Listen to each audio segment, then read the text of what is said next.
Mesdames et messieurs, chers amis, chers spectateurs, bonjour. Nous sommes encore une fois sur Arwar TV avec mon ami journaliste Stefanik Zbigniew. Aujourd'hui, avec Stefanik, on va discuter un peu de la Russie, hein, Stefanik? Oui, c'est ça. De la Russie, et bien sûr, la guerre, quand on discute de la Russie, on ne peut pas ne pas discuter de la guerre en Ukraine. Et après, avec ce qui se passe entre l'Iran et l'Israël, on va un petit peu aussi discuter la position de la Russie dans ce conflit israélo-iranien. Et en même temps, je veux, Stéphanie, comme nous vivons en France, on discute un petit peu de la position de la France envers la Russie et aussi dans ce qui se passe en Israël, entre l'Israël et l'Iran. Et pour commencer, je voudrais que tu commences un petit peu d'analyser ce qui se passe en Ukraine, quelle est la situation en Ukraine, et après réélection de Poutine, quelle est la nouvelle position de l'opinion publique russe envers ce qui se passe en Ukraine. Disons, la situation ukrainienne est assez mauvaise puisque l'Ukraine commence à manquer de moyens, manque de munitions, manque de matériel. Ça fait quand même 6 mois que le financement américain est suspendu. Alors, est-ce qu'il est vraiment suspendu parce qu'il y a une lutte politique entre républicains et démocrates? Je ne le pense pas. Je pense que les Américains, tout simplement, ne veulent plus financer cette guerre. Alors, d'une part, parce qu'ils estiment que, de leur point de vue, c'est un conflit régional qui ne les concerne pas forcément et que c'est à l'Europe de financer. Donc, c'est une façon pour les Américains de forcer l'Europe à mettre la main à la poche, hein.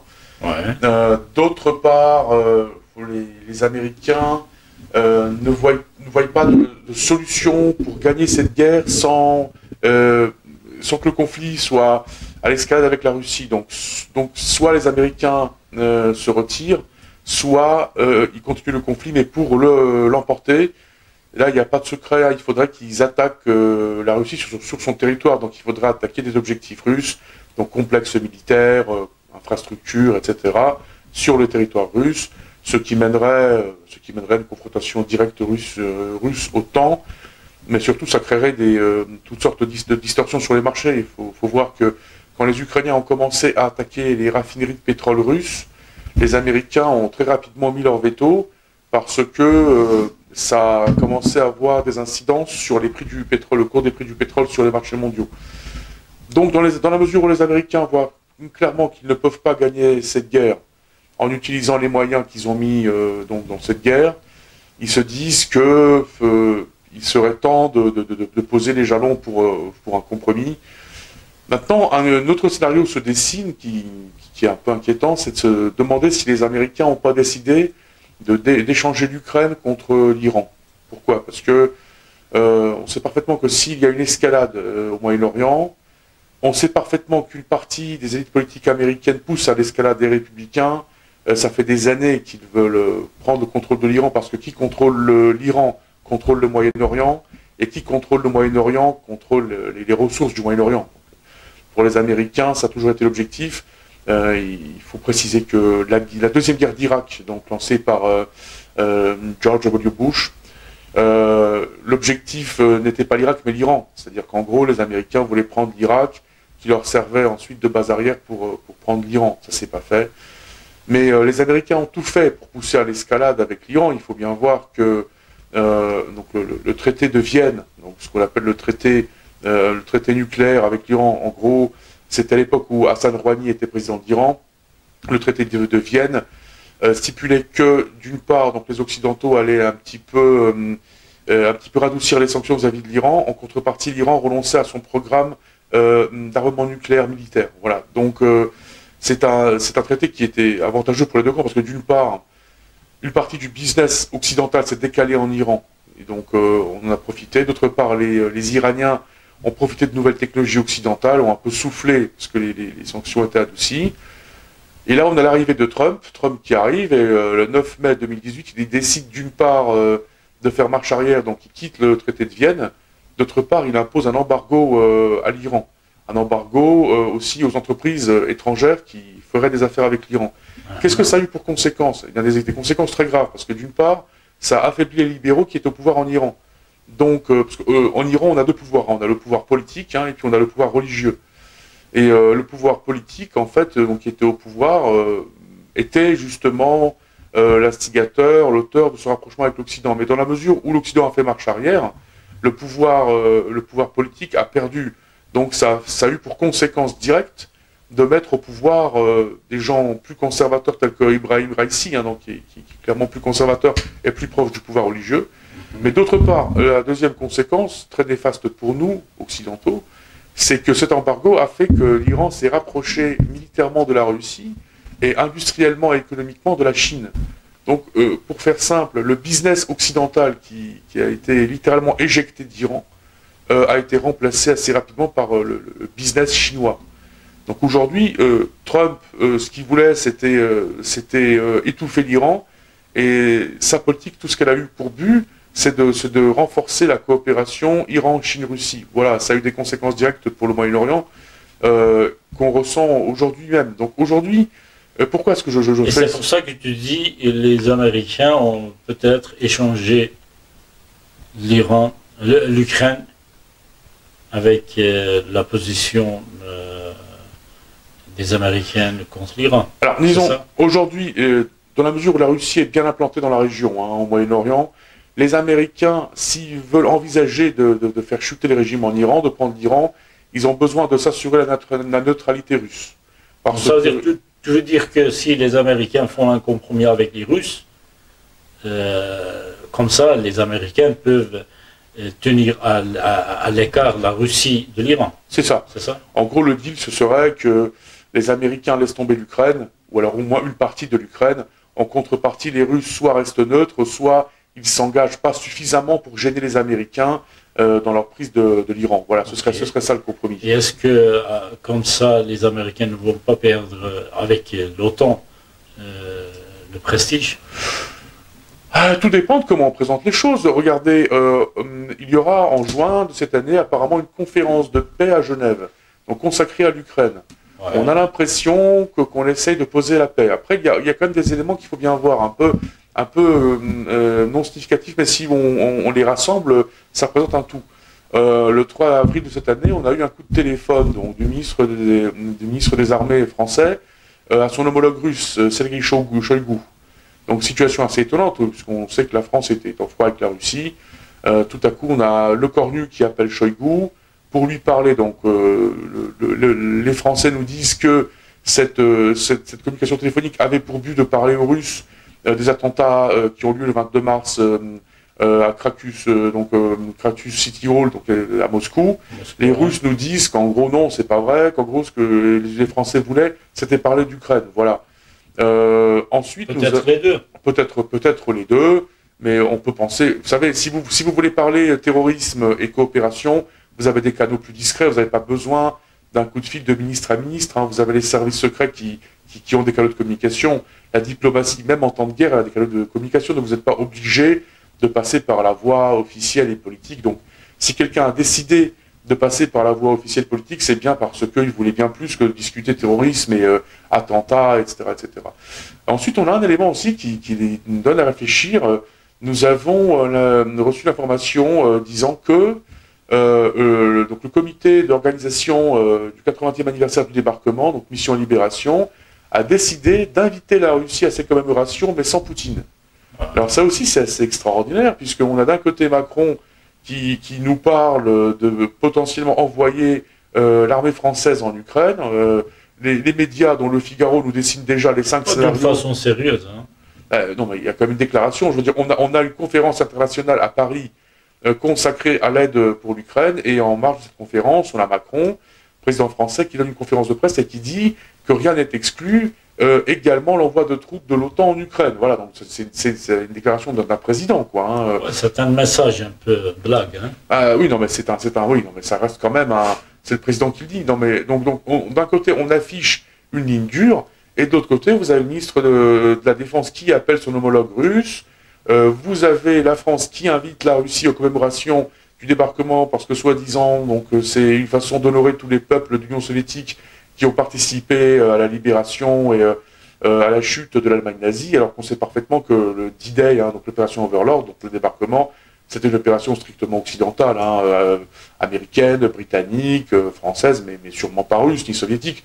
Donc on pouvait très bien ne pas inviter la Russie, il n'y aurait eu aucun souci. On a souhaité l'inviter, le message est assez clair, apparemment on cherche à dégeler les relations, à rétablir un peu les relations, voilà. Donc la question est-ce que l'Occident n'a pas déjà dealé avec la Russie l'Ukraine, parce que on voit parfaitement que donc aujourd'hui en Ukraine, sans une aide sérieuse, l'Ukraine n'est pas en mesure de continuer la guerre. Maintenant, il y a aussi autre chose. Il faut bien voir qu'aujourd'hui les Russes qui sont clairement en position de force en Ukraine ne font pas grand-chose sur le front. Hein. Ils pourraient contre-attaquer. Donc il y a 3 cibles potentielles. Il y a Kharkiv, il y a Odessa et il y a Kiev. Aujourd'hui, dans la mesure où les Ukrainiens manquent de munitions, pour donner un exemple, aujourd'hui les Ukrainiens ne peuvent pas se permettre de tirer plus de 1000 obus par jour sur le front, alors que les Russes en tirent 25 000, donc ils ont 25 fois plus d'obus que les Ukrainiens. Les Ukrainiens manquent de défense anti-aérienne, hein, ils sont à bout de patriotes, de Mamba, etc. Donc le Mamba, c'est le missile moyenne portée franco-italien. Hein. On en parle peu, mais il est très efficace en Ukraine. Voilà. Malgré ça, on voit que les Russes continuent à faire une guerre d'usure. Ils pourraient contre-attaquer, ils ne le font pas. Alors s'ils ne le font pas, c'est peut-être parce qu'on est dans des pourparlers justement concernant l'avenir de l'Ukraine. On a aussi des informations qui filtrent dans les médias, donc Corriere della Sera par exemple, qui publie un article en disant qu'il y aurait peut-être un compromis, disant que les Russes gardent ce qu'ils ont conquis en gros, et que l'Ukraine en fait resterait finalement quelque part dans le camp occidental, avec une acceptation tacite de la Russie de l'entrée de l'Ukraine dans l'Union européenne. Voilà. Donc c'est des informations qui filtrent comme ça. Mais le fait est que quand on rassemble un peu ces éléments bout par bout, on voit parfaitement que quelque chose se passe, quelque chose se trame. Donc la question est de savoir quoi. Maintenant, le fait est que inviter la Russie sans Poutine, c'est aussi un peu, ça rejoint un peu ce que disait Macron, c'est qu'en gros, il y a la Russie et Poutine, la Russie c'est pas Poutine. Mais il y a aussi cet élément qu'en gros, en France, la France a toujours eu une relation ambiguë avec la Russie, puisque d'une part, le business français, il ne faut pas l'oublier, hein, c'est quand même le premier employeur de Russie, ça n'a pas changé depuis le début de la guerre. Hein. Ensuite, la France est quand même le pays d'Europe qui importe le plus de gaz liquéfié, donc du gaz LNG de Russie. Hein. Ensuite, l'uranium français utilisé à des fins civiles dans les centrales nucléaires est quand même transformé en Russie. Hein. Et ça n'a pas changé du tout. Après, la Russie, ça reste quand même le 2e marché mondial du bien de luxe. Or, la France est un grand exportateur du bien de luxe. Donc, le business français, il dit quoi? Il dit, non, on ne veut pas quitter la Russie parce qu'on ne veut pas se retrouver comme avec l'Iran. On a quitté l'Iran parce que Trump nous y a forcé et qu'on a été remplacé par les Chinois. Aujourd'hui, c'est ça la question. Si la France quitte la Russie, elle sera remplacée par les Chinois. Voilà. Donc, le business français, il dit niet. Il dit non, on ne veut pas quitter la Russie. Non, on est implanté.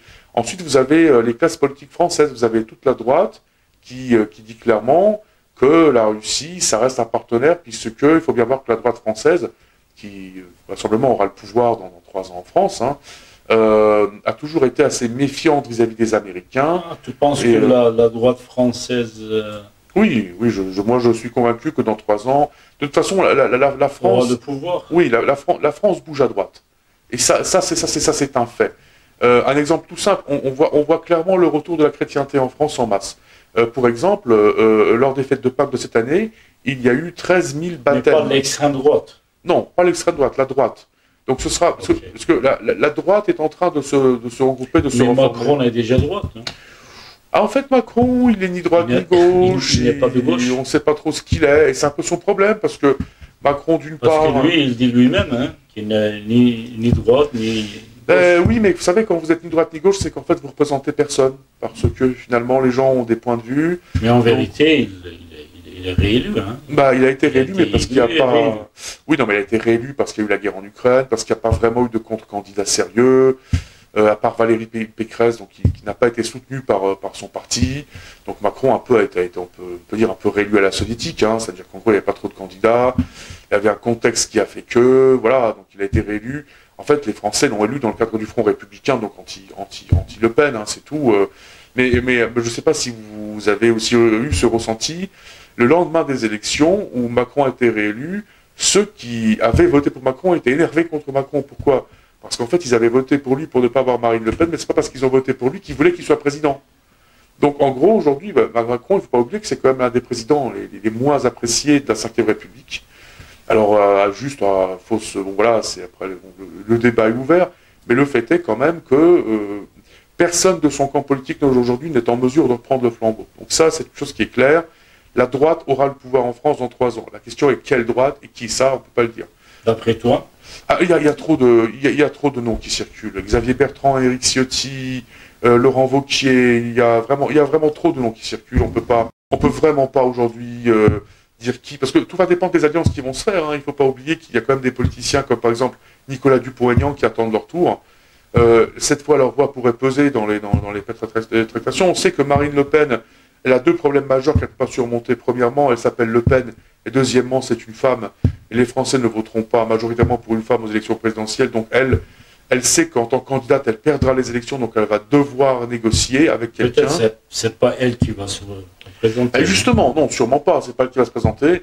Elle pourrait être première ministre, par exemple, ça c'est possible, mais pas présidente. Hein, ça, voilà. Donc elle va devoir négocier avec quelqu'un. Maintenant, avec qui elle va négocier? Jordan Bardella. Non, mais Jordan Bardella, il est trop jeune. Hein, et Jordan Bardella, il sera peut-être un leader, mais dans 10 ans. Hein, c'est quelqu'un qui... Mais Emmanuel Macron aussi était jeune. Hein. Ah, bah oui, non, mais Jordan Bardella, il a 28 ans quand même. Hein, donc non, c'est sûrement... Dans 4 ans, il aura 32 ans. Oui, non, je pense pas qu'il sera candidat de la droite. Il est trop jeune, il n'a pas cette expérience. Donc non, ça paraît improbable. De toute façon, il n'y aura pas... Moi, je ne dis pas qu'il va être élu, mais il peut se représenter au nom de son parti. Hein. Mais ce serait une erreur, parce que le RN, il a intérêt justement à négocier dans un large front de droite, au lieu de se présenter et de perdre, en fait. Hein, parce que le front, l'ancien Front National, ne peut pas gagner seul ces élections présidentielles. Le parti de Marine Le Pen, en fait, a besoin d'un candidat qui ne soit pas de leur rang pour pouvoir gagner les élections. Okay. Mais dans tous les cas, c'est la droite en France qui aura le pouvoir dans 3 ans, ça paraît complètement... Stéphanie, retournons en Ukraine encore. Et d'après toi, quand on venait ici, je t'ai dit, l'opinion publique russe est contre la guerre, et tu as dit non. 80% de l'opinion publique russe est pour la guerre. Oui, clairement. Alors les Russes... C'est vrai ça? Oui, c'est vrai. Alors c'est pas, peut-être pas forcément pour la guerre, mais en fait ils estiment qu'ils n'ont pas le choix, parce que de leur point de vue, en fait, c'est pas une guerre Ukraine-Russie, c'est une guerre Russie-OTAN. Donc ils estiment qu'aujourd'hui l'OTAN... C'est ce qu'ils pensent. C'est ce qu'ils pensent. En vérité, c'est ce qu'ils pensent. Peut-être, en vérité, on voit aussi que c'est une guerre Russie-OTAN. Bah oui, c'est une guerre Russie-OTAN, oui, il faut poser les choses, c'est une guerre Russie-OTAN. Mais pas en pratique. Alors, peut-être pas, oui, peut-être pas. Ce sont les Ukrainiens qui perdent leur vie. Oui, les Ukrainiens perdent leur vie. Maintenant, les Ukrainiens se battent avec le matériel de l'OTAN. Donc voilà. Oui, l'OTAN n'est pas directement engagé. On dit que ce sont les Ukrainiens qui font la guerre, mais avec le matériel de l'OTAN. Donc c'est bel et bien une confrontation Russie-OTAN, ça il ne faut pas se mentir, c'est bien ça. Donc les Russes estiment qu'aujourd'hui, s'ils cèdent, eh bien, ils vont tout perdre. En fait, il faut bien voir que les Russes, ils sont complètement traumatisés par l'ère Yeltsin. Ça, pour les Russes, c'est une époque, c'est la décadence, c'est la drogue, c'est la prostitution, de leur point de vue, en fait, il y a eu 2 époques comme ça. Donc l'ère Yeltsin et donc l'époque du début du XVIIe siècle, ce qu'on appelait la grande tristesse en Russie, Velika Smuta. En gros, les Russes estiment que Poutine, c'est pas génial, ils n'aiment pas Poutine. Mais si c'est pas Poutine, ce sera l'anarchie, ce sera un retour des libéraux. Et en gros, ils estiment qu'en fait l'Occident, à l'époque de Yeltsin, a créé ce système russe en fait décadent pour humilier la Russie. pour la rendre plus faible, etc., etc. Donc les Russes ne veulent pas de retour de cette période-là. Et donc ils estiment qu'aujourd'hui, ils sont obligés de stopper l'Occident en Ukraine, et qu'ils n'ont pas le choix. Alors même si ça leur plaît pas forcément, voilà, ils estiment que c'est nécessaire. Maintenant, les Russes ne veulent pas d'une guerre ouverte avec l'OTAN. Eux, ce qu'ils veulent, c'est que l'OTAN n'aille pas plus loin. Voilà, c'est tout. Parce que ce qui était intéressant, quand vous discutiez avec les Russes, près des bureaux de vote, hein, quand les Russes allaient voter aux élections présidentielles, vous leur demandiez qu'est-ce qu'ils voulaient, ils disaient qu'ils voulaient la stabilité et la paix. Voilà. Donc la stabilité, c'est Poutine, hein, parce que Poutine... oui, c'est la stabilité, c'est Poutine, parce que bon, les retraites sont payées, les salaires sont payés. Mais la paix, je ne pense pas. La paix, non, mais si, justement aussi, parce que c'est grâce à Poutine qu'on aura la paix, parce que grâce à la guerre en Ukraine, on n'aura pas à faire la guerre contre l'OTAN. Donc faire la guerre en Ukraine, c'est ne pas avoir une guerre atomique, par exemple, avec l'OTAN. Donc la guerre en Ukraine, c'est la paix. Voilà, on fait la guerre pour gagner la paix, en gros. C'est vu comme ça en Russie.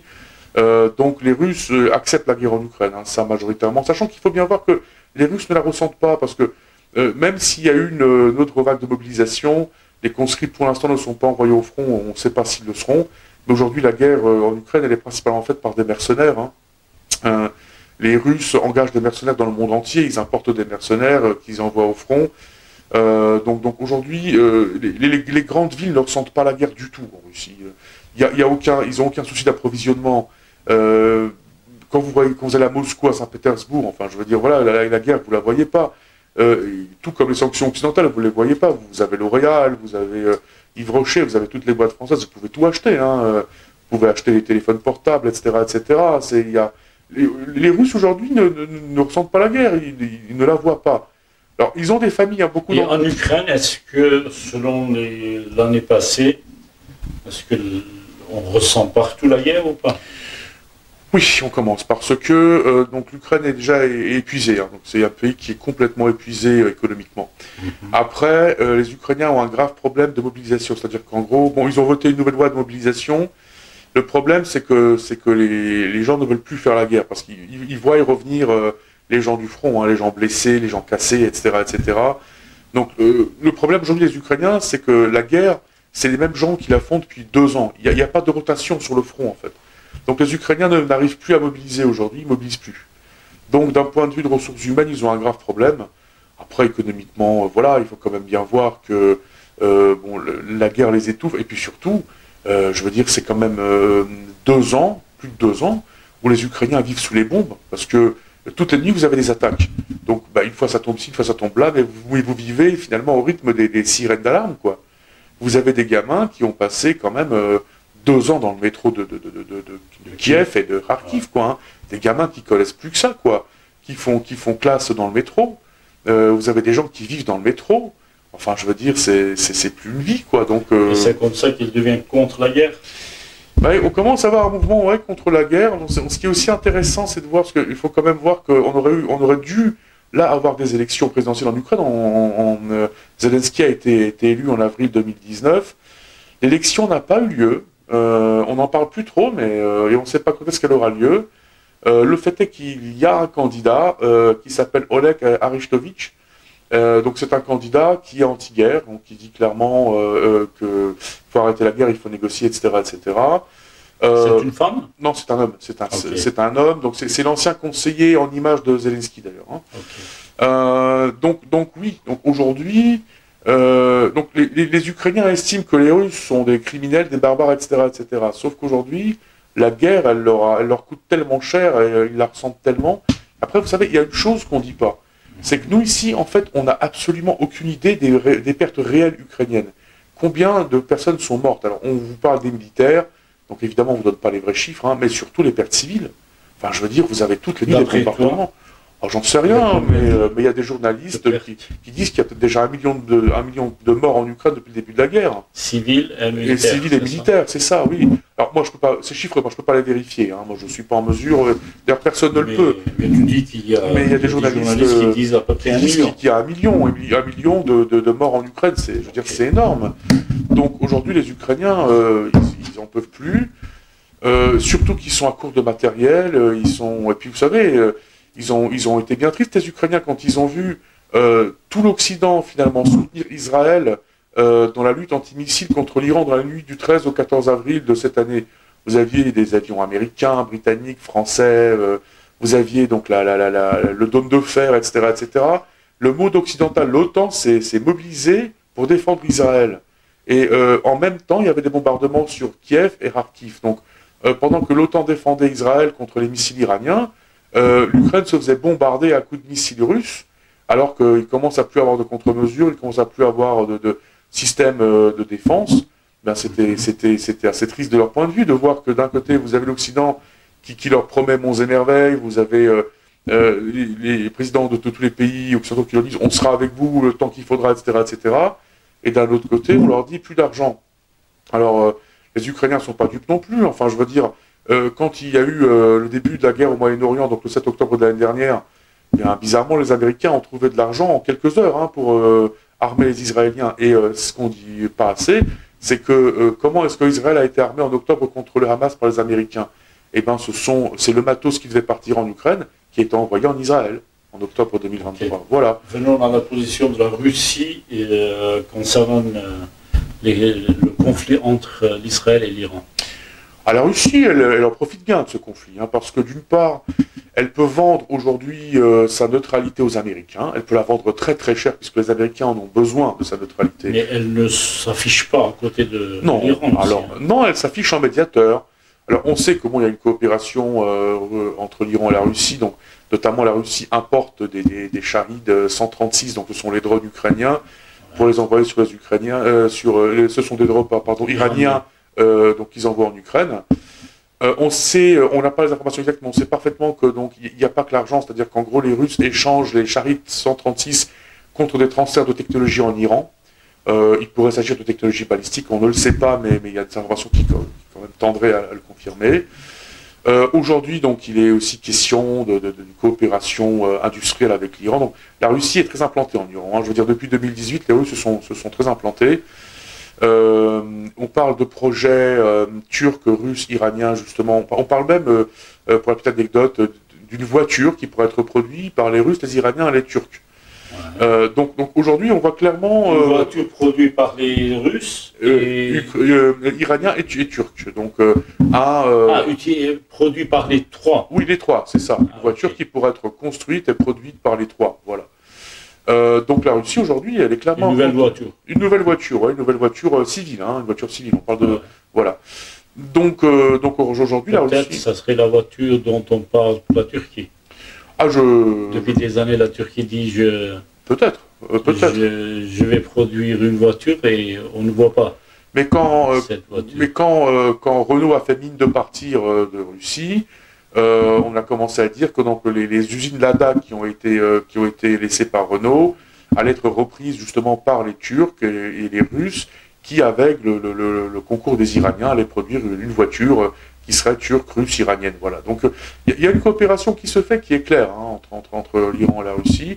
Donc aujourd'hui, voilà, donc la Russie peut monnayer sa neutralité. Ensuite, la Russie, elle voit une chose, c'est que les Américains engagés en Iran, c'est les Américains qui ne peuvent pas s'engager en Ukraine. Donc pour eux c'est une occasion en or. Et puis surtout, quand le monde s'intéresse à la Palestine, à Gaza, à la Cisjordanie, à l'Iran et à Israël, il ne s'intéresse pas en Ukraine. Est-ce que qui s'intéresse encore à l'Ukraine en France? Il n'y a plus personne qui s'intéresse à l'Ukraine. La France s'intéresse à la crise au Moyen-Orient. Pourquoi? Parce qu'en France, nous avons la plus grande communauté juive et musulmane en Europe. Donc, ça nous concerne directement au sens où ça a des conséquences directes sur ce qui se passe en France. Aujourd'hui, l'Ukraine, elle est passée au second plan. Qui s'intéresse à l'Ukraine? Est-ce que quand vous allez prendre un café, vous entendez souvent parler du conflit israélo-palestinien? Est-ce que vous entendez parler du conflit Ukraine-Russe? Non, pas du tout. Personne n'en parle. Donc aujourd'hui, les Russes, ils ont une... Parce que ça fait 2 années que ce conflit continue et petit à petit, les gens se sont habitués. Oui, parce que finalement, c'est une guerre de position. D'un point de vue des gens, c'est une guerre de position. Si la guerre entre l'Iran et l'Israël aussi va commencer et que ça dure quelques années, de toute façon, les gens vont aussi n'en parler pas beaucoup. Oui, sauf qu'en fait, là, on a une situation un peu différente, parce que les Iraniens n'ont pas intérêt à faire une guerre. Quand vous regardez un peu l'armée iranienne, ouais. C'est une armée... C'est ce que je dis. En gros, donc l'armée iranienne, je pourrais expliquer à nos téléspectateurs, c'est 600 000 hommes environ, mais attention, en fait, il y a 2 armées en Iran. Vous avez l'armée régulière et vous avez les gardiens de la Révolution. Donc ce sont deux armées distinctes.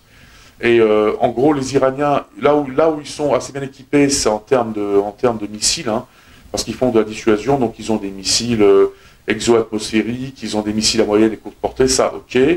Maintenant, ils ont certes beaucoup de tanks, parce qu'on évalue à 1600 à peu près le nombre de leurs tanks, mais attention, c'est du vieux matériel, hein, c'est du matériel post-soviétique. Les Iraniens sont très... Les Iraniens ont aussi montré leur capacité qu'ils peuvent attaquer de l'Iran à l'Israël. Bah, oui, non, mais ils ont des capacités en termes de missiles. Donc voilà, mais par exemple, ils n'ont pas de capacité de défense. C'est-à-dire qu'en gros, ils n'ont pas d'aviation, les Iraniens. Ils ont en tout et pour tout 500 avions, et on ne sait même pas combien sont en état de marche. Ensuite, la faiblesse de l'Iran, c'est leur marine. En fait, ils ont une petite marine.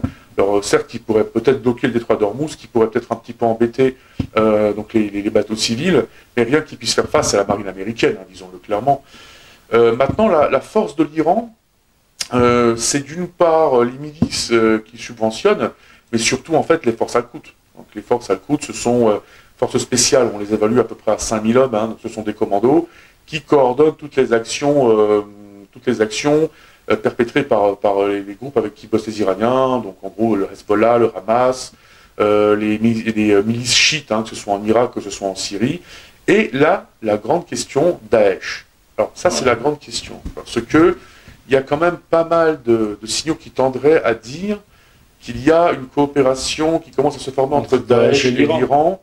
Cela étant dit, il faut bien voir que la nouvelle branche dont on parle, Daesh-K, d'ailleurs qui n'est pas neuve, hein, et on l'a découvert. Qui ont fait un attentat en Iran. On fait un attentat en Iran, voilà, donc ça aussi. Mais le fait est que depuis en fait l'opération Chamal, donc la coalition antiterroriste, donc qui a détruit les structures de Daesh en Irak et en Syrie, il y a pas d'informations qui disent qu'en gros, Daesh allait se réfugier en Iran. Et ça, c'est possible, parce qu'il faut bien, si on remonte un peu quelques années en arrière, on voit que l'Union soviétique avait financé pas mal de groupes terroristes. Tous les groupes terroristes qui combattaient l'Occident étaient financés par l'Union soviétique. Donc la question aujourd'hui est-ce que la Russie, donc successrice de l'Union soviétique, n'utiliserait pas des groupes comme Daesh justement pour faire des attentats en Occident? Et si, c'est probable. C'est probable, justement. Donc aujourd'hui, pour nous, la menace, c'est ça. C'est qu'en gros, si on a un envenimement du conflit au Moyen-Orient, clairement, enfin, je veux dire, l'armée iranienne n'est pas en mesure de faire face à l'armée israélienne, l'armée américaine. Voilà, c'est indiscutable.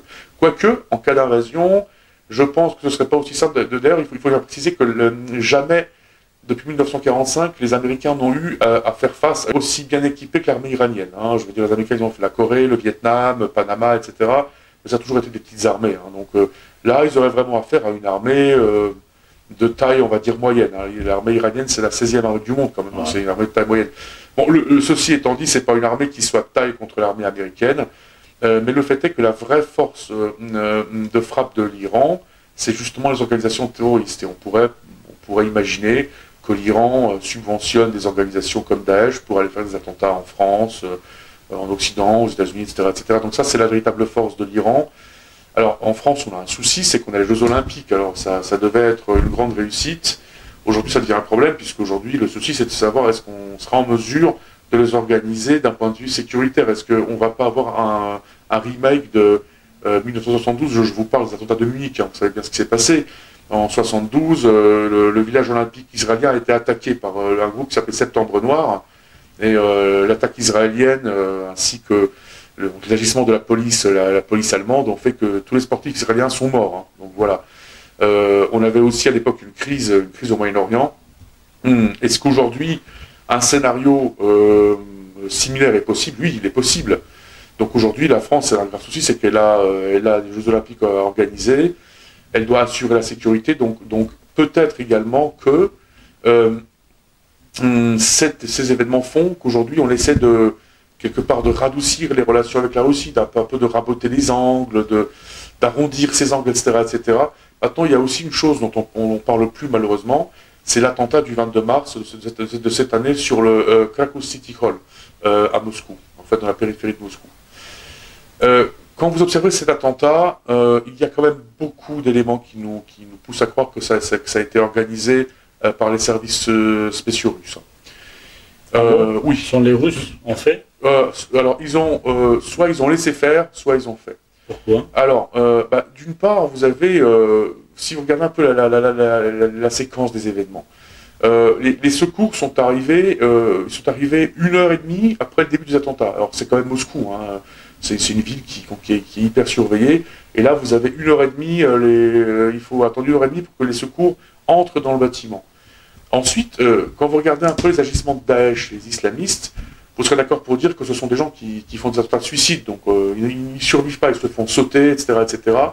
Et là, vous avez pas ça. Vous avez des gens qui tirent comme ça à vue sur la foule, mais qui ne se font pas exploser. Et ça, c'est pas conforme. Qui essayent de s'enfuir. Et qui essayent de s'enfuir. Alors ensuite, ce qui paraît vraiment extraordinaire, ils se font capturer à la frontière avec l'Ukraine.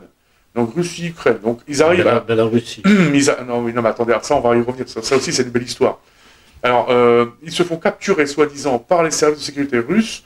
Alors on a 4 personnes qui ont quitté comme ça le complexe après avoir fait un attentat, après avoir tué 200 personnes. Voilà, Ils partent Moscou. Comme ça. Ils quittent Moscou. Ils prennent leur Renault parce qu'apparemment ils sont partis en Renault aussi. Hein. Ils prennent leur Renault blanche. Ils vont à la frontière ukrainienne. Là ils se font arrêter vivants par le FSB. Des gens qu'on sait surarmés, qui ont des AKS, qui ont des fusils de chasse, qui ont des porte-grenades, etc. Et ils se font arrêter comme ça, les mains en l'air, etc. Ok, on se rend.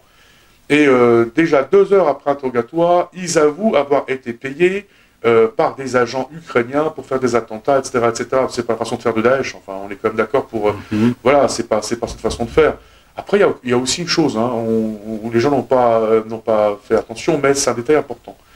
À chaque fois que vous avez un attentat islamiste, il y a toujours des cris de Allah Akbar. On crie Allah Akbar, on a vengé le prophète, etc., etc. Là, ce sont des gens qui tirent à vue. Ils ne parlent pas, ils ne crient pas, ils tirent sur la foule. Et ça, c'est pas normal. Quand vous avez un attentat islamiste, il y a toujours des cris.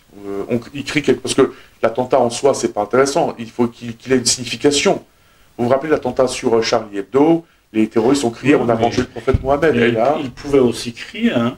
Ben non, justement, quand on regarde les vidéos qui sont disponibles, on n'entend rien, ils ne crient pas. Ils ne font que tirer sur les gens. Et ils font exprès de ne pas crier? Oui. Ce sont des gens masqués, et on voit qu'en fait, ils ne disent rien. Parce que peut-être que s'ils parlaient, on aurait reconnu que ce sont des Russes, et que, en fait, ils n'ont rien à voir avec les islamistes. Donc voilà. Ensuite, des islamistes qui se font capturer vivants.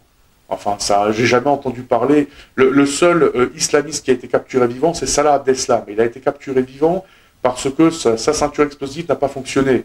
Les islamistes ne se laissent pas prendre vivants. Après, des islamistes qui font des attentats pour de l'argent, non. Enfin, je veux dire, ça ne correspond pas du tout à leur façon d'opérer. Donc non, je veux dire, c'est pas crédible. Hein, et surtout des islamistes qui vous racontent comme quoi ils ont été payés par des agents ukrainiens qui ont commandité l'attentat. Alors après, ils changent de version toutes les heures. Donc d'abord, c'est des agents ukrainiens. Après, c'est des agents polonais qui les ont payés. Maintenant, c'est des agents français apparemment qui les auraient payés. Donc voilà. Donc on peut supposer. Et après, mais en vérité, tu dis que ce sont les Russes qui ont organisé. Alors oui, les services secrets, parce que je suppose. Hein. Je suppose, oui, je suppose. Après, voilà, ce sont les éléments. Au début, j'ai dit aussi comme ça. Hein. J'ai dit que certainement il y a un lien entre ces terroristes. Surtout, si vous permettez, revenons un peu aussi encore un peu en arrière. Le 7 mars de cette année, vous avez les Américains qui informent officiellement les Russes qu'un attentat se prépare sur le territoire de la Russie. Ensuite, vous avez les Britanniques, les Français qui 2 jours après leur disent la même chose. Et vous avez, juste après les élections, vous avez Poutine qui est devant ce qu'on appelle le collégium du FSB, donc ce sont les hauts gradés du FSB, donc Poutine les rencontre, le 19 mars, donc 4 jours avant l'attentat, et il explique qu'en gros, les Américains veulent faire peur aux Russes, que c'est une provocation, qu'il leur parle d'attentats, etc., etc. Le 22 mars, à 11h, notre heure locale, vous avez Dmitry Peskov, qui, pour la première fois depuis plus de 2 ans, dit qu'en Ukraine, il y a une guerre. Donc, il faut bien comprendre que les Russes parlent d'opération spéciale. Alors que là, pour la première fois, vous avez Peskov, ils ont changé le langage. Et, ouais, voilà, et bizarrement, le jour même, il y a un attentat. Le jour même, il y a un attentat.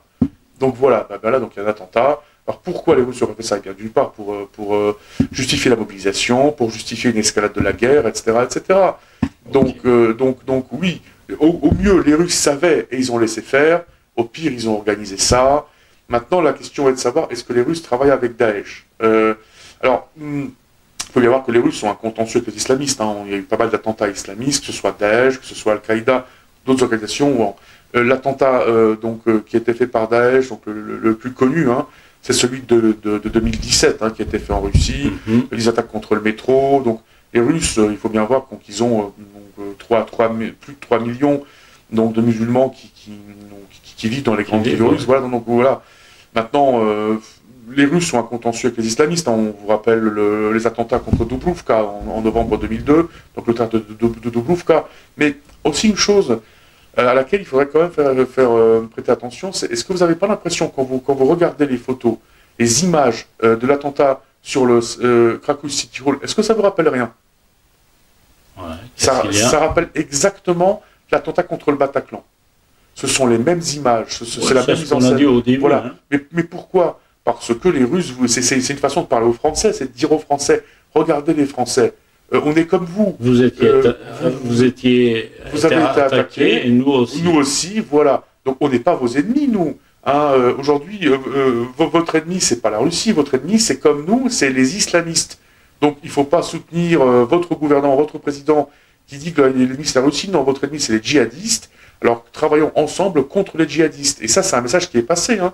Pas mal, moi j'ai entendu pas mal de voix que ça s'est levé en disant oui, il faut arrêter comme ça de combattre la Russie, regardez, ils ont les mêmes problèmes que nous, les djihadistes, etc., etc. Alors que vraiment, quand vous regardez la mise en scène, enfin je veux dire, c'est vraiment une mise en scène qui doit rappeler le Bataclan.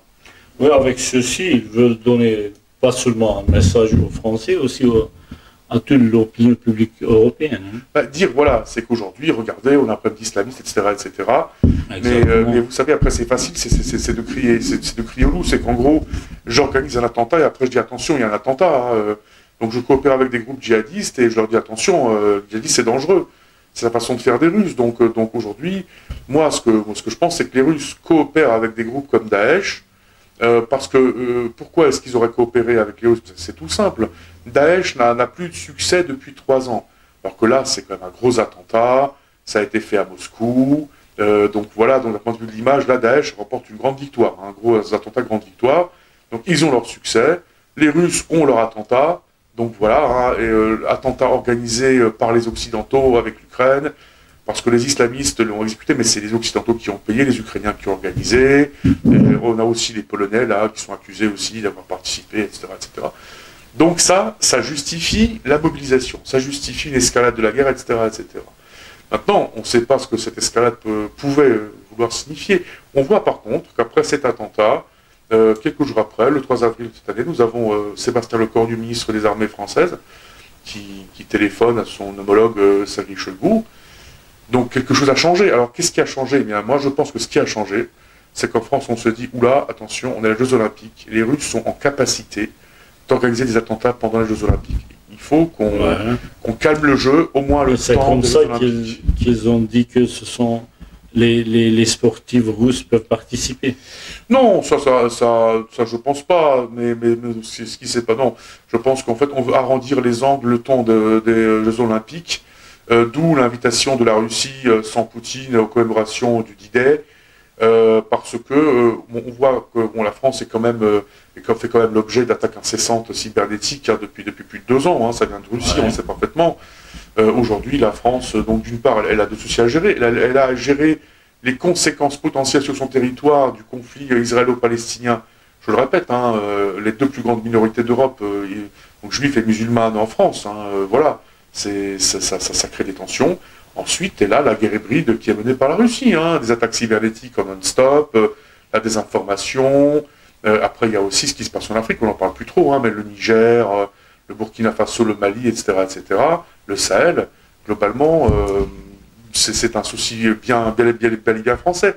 Ensuite, nous avons la pression migratoire, et ça, on n'en parle pas, mais il faut bien voir que la Russie se sert de gens comme on se sert d'objets pour forcer les frontières de l'Union européenne. On a le problème en Pologne, la frontière polonaise et biélorusse, les Finlandais ont le même problème. Et regardez un peu ce qu'a dit Poutine. Enfin, je veux dire, il ne s'en cache même pas. Poutine a dit Regardez, quand la Finlande n'était pas dans l'OTAN, il n'y avait aucun problème avec la Russie. Et maintenant, la Finlande est dans l'OTAN, et là, des problèmes, ils vont en avoir. Et un jour après, ils commencent à avoir une crise migratoire à leurs frontières. On sait parfaitement que c'est les Russes qui sont allés tout simplement chercher des gens en Afrique, tout simplement, les ont mis dans des avions, ils les ont balancés à la frontière finlando-russe, tout simplement, comme des objets. Donc aujourd'hui, les Russes se servent de la pression migratoire pour désorganiser l'Europe. Ça c'est un fait. Ça se passe à toutes les frontières avec l'Union européenne. Ça veut dire que les Russes font tout pour déstabiliser l'Europe. Hein. C'est ça. C'est ce qu'on appelle l'idée de la guerre hybride. Hein. Voilà, c'est ça. De toute façon, les autorités européennes le savent. Bah oui, vous savez, après le savoir et contre-agir, ce sont deux choses différentes. Je veux dire, dans quelle mesure on est en capacité de contre-agir, de se prémunir de ça, de se défendre. On a en Europe un grave souci, c'est qu'on n'a pas de matériel. Alors, ok, on est en train de repartir sur une économie de guerre, bon, soi-disant. Il faut bien voir une chose, c'est qu'en Russie, depuis plus d'un an, vous avez 4 millions d'hommes et de femmes, je répète, 4 millions d'hommes et de femmes qui travaillent nuit et jour dans l'industrie de l'armement russe. Voilà, donc c'est 4 millions de personnes qui travaillent nuit et jour. Hein. Donc les Russes produisent des tanks, produisent des avions, etc., etc. Alors, certes, ce ne sont peut-être pas des armes d'aussi bonne qualité que les nôtres, sauf qu'eux, ils en ont en grand nombre. Donc quand vous avez un tank, quel qu'il soit, de qualité quelle qu'elle soit, aussi bonne qu'elle soit, quand il a affaire à 15 tanks de moins bonne qualité, eh bien les jeux sont faits. Donc aujourd'hui, regardez le souci qu'on a. Je veux dire, on doit fournir aux Ukrainiens 1 million d'obus, on n'y arrive pas, on n'arrive pas à les produire. On doit les acheter à l'extérieur, on a une coalition de 20 pays qui se forme, notamment avec le Canada et d'autres pays européens, pour aller acheter quelque part ces obus pour les Ukrainiens, parce qu'on n'arrive pas à les produire, parce qu'on n'a pas les moyens de les produire. Alors qu'aujourd'hui, les Russes, l'industrie de guerre, ils l'ont bel et bien déclenché. Le problème avec ça, c'est que quand vous passez en fait en économie de guerre, c'est très compliqué d'arrêter la machine. Et c'est ça le souci qu'on devrait avoir, c'est que une fois la machine de guerre russe lancée, est-ce qu'elle va s'arrêter à l'Ukraine? Je ne pense pas. J'espère. J'espère que la machine de guerre de Russie va s'arrêter. Merci, Stéphanie. Merci à vous. Et à la prochaine fois. Mesdames et messieurs, chers amis, chers spectateurs, nous étions sur Harvard TV et jusqu'à la prochaine émission, bonne journée.